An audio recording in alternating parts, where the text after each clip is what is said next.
નમસ્કાર મિત્રો દેશ અને દુનિયાના તાજા સમાચારના ડિજિટલ પ્લેટફોર્મમાં તમારું સ્વાગત છે।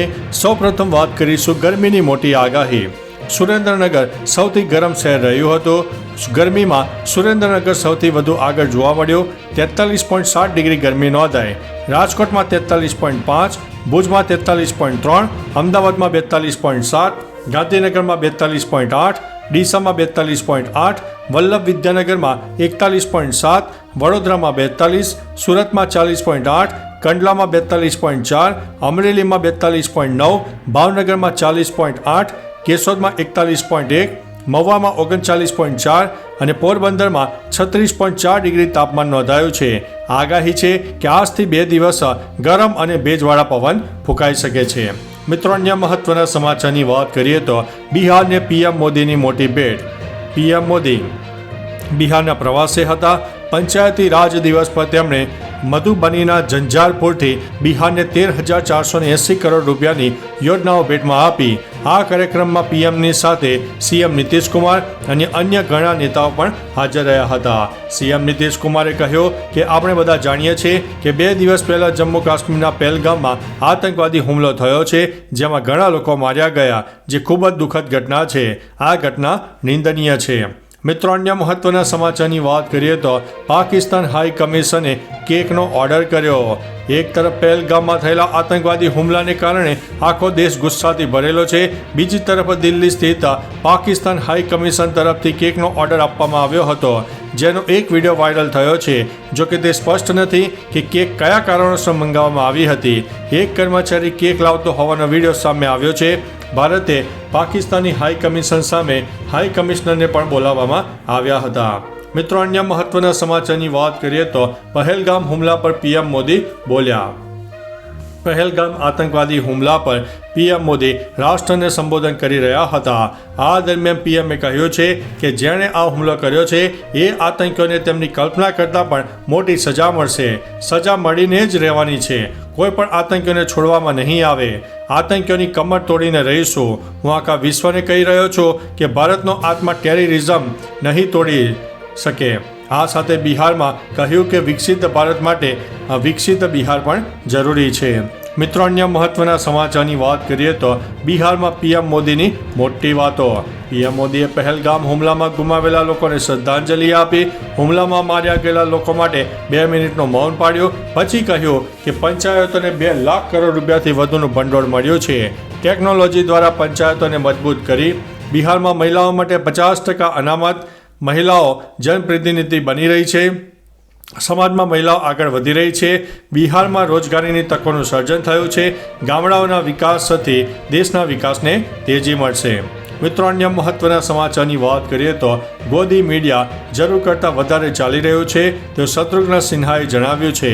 અભિનેતા અને ટીએમસી નેતા શત્રુઘ્ન સિન્હાએ પહેલગામ આતંકવાદી હુમલા અંગે મોદી સરકારે ઘેરી છે। તેમણે કહ્યું છે કે તેઓ હિન્દુ કેમ કરી રહ્યા છે? ત્યાં હિન્દુ અને મુસ્લિમ બધા જ ભારતીય છે। આ ગોદી મીડિયા તેના જરૂર કરતાં વધારે પ્રમાણમાં ચાલી રહ્યું છે। આ પ્રોપોગેન્ડા ખૂબ જ ચાલી રહ્યો છે, જે માનનીય પ્રધાનમંત્રી મોદીજી અને તેમના ગ્રુપ તરફથી છે। આપણે એવું કંઈ ન કરવું જોઈએ જેનાથી તણાવ વધે। મિત્રો, અન્ય મહત્વના સમાચારની વાત કરીએ તો 2% આતંકીઓ સરકારને પડકાર ફેંકે છે। પહેલગામમાં થયેલા આતંકવાદી હુમલામાં જીવ ગુમાવનારા કાનપુરના શુભમ ત્રિવેદીના પિતા સંજય દ્વિવેદીએ કહ્યું છે કે 2% આતંકવાદીઓ આપણી સરકારને ખુલ્લો પડકાર આપીને ચાલ્યા ગયા। તેમને એવી સજા આપવી જોઈએ કે 7 પેઢીઓ તેને યાદ રાખે। મારા દીકરાને ગોળી મારી દીધી। તેણે મારી વહુને કહ્યું કે જાઓ અને મોદીને કહી દો કે અમે તમને નથી મારવાના। મિત્રો, અન્ય મહત્વના સમાચારની વાત કરીએ તો રાજ્યમાં નવી આગાહી। આજે અને આવતીકાલે કચ્છ અને સૌરાષ્ટ્રમાં ભારે પવન ફૂંકાશે। મધ્ય અને ઉત્તર ગુજરાતમાં ધૂળની ડમરીઓ ઉડી શકે છે। દરમિયાન ગાંધીનગર, અમદાવાદ, કચ્છ, બનાસકાંઠા, પાટણ, મોરબી, સુરેન્દ્રનગર, જામનગર, દ્વારકા, પોરબંદર, જૂનાગઢ અને ગીર સોમનાથમાં ધૂળની ડમરી સાથે પવન રહેશે। રાજ્યમાં હજુ ચામડી બળી જાય તેવી ગરમી યથાવત છે। આવનારા દિવસોમાં હજુ પણ ગરમી પડી શકે છે। મિત્રો, અન્ય મહત્વના સમાચારની વાત કરીએ તો આતંકી હુમલા બાદ અમેરિકાએ તેના નાગરિકોને સલાહ આપી છે। અમેરિકાએ જમ્મુ કાશ્મીરના પહેલગામમાં થયેલા આતંકવાદી હુમલા બાદ પોતાના નાગરિકો માટે ટ્રાવેલ એડવાઇઝરી જારી કરી છે. યુએસ ટ્રાવેલ એડવાઇઝરીમાં નાગરિકોને કહેવાયું છે કે તેઓ ભારત પાકિસ્તાન સરહદના 10 કિલોમીટરના દાયરામાં મુસાફરી ન કરે. આ એડવાઇઝરી બુધવારે જારી કરાઈ છે. છેલ્લા 24 કલાકમાં સમગ્ર ભારતમાંથી પણ 90% પ્રવાસીઓએ તેમના કાશ્મીર પ્રવાસના બુકિંગ રદ કર્યા હતા. મિત્રો, અન્ય મહત્વના સમાચારની વાત કરીએ તો સુમુલ ડેરીના પશુપાલકો માટે ખુશ ખબર. સુમુલ ડેરી સાથે સંકળાયેલા 2.5 લાખ પશુપાલકો માટે ખુશ ખબર છે. સામે આવેલી માહિતી અનુસાર સુમુલ ડેરીએ દૂધના ભાવમાં વધારો કરવાનો મહત્વપૂર્ણ નિર્ણય લીધો છે. હવે પશુપાલકોને દૂધના ફેટ દીઠ 120 રૂપિયા મળશે, જ્યારે અગાઉ 115 રૂપિયા આપવામાં આવતા હતા. આમ થવાથી પશુપાલકોને આર્થિક રાહત મળશે, દૂધના ભાવમાં વધારો થશે અને તાત્કાલિક તે ચૂકવવામાં આવશે.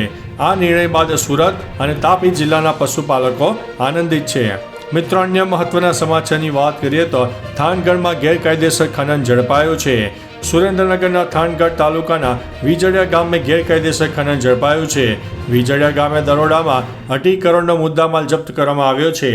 ચોટીલાના નાયબ કલેક્ટર અને તેમની ટીમે આકસ્મિક દરોડો પાડ્યો હતો. સ્થળ પરથી 2 ડમ્પર, 2 હિટાચી મશીન, 2 હિટાચી લઈ જવાના પાટલા જપ્ત કરવામાં આવ્યા છે. આ ઉપરાંત એક લાઇટ પંખો, 40 ફૂટ પીવીસી પાઇપ અને એક સબમર્સિબલ પંપ અને 7 મોબાઈલ મળી આવ્યા છે.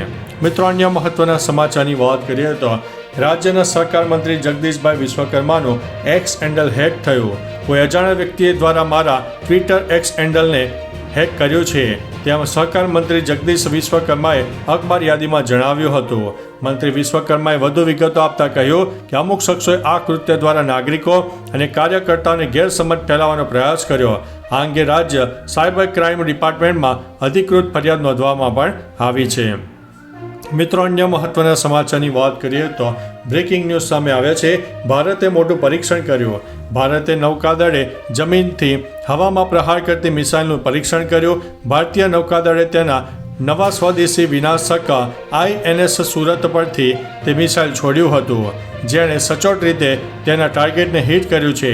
આ પરીક્ષણ અંગે ભારતીય નૌકાદળે કહ્યું કે તે આપણી સંરક્ષણ ક્ષમતાઓને મજબૂત બનાવવાનું એક સીમાચિહ્નરૂપ પણ સાબિત થયું છે.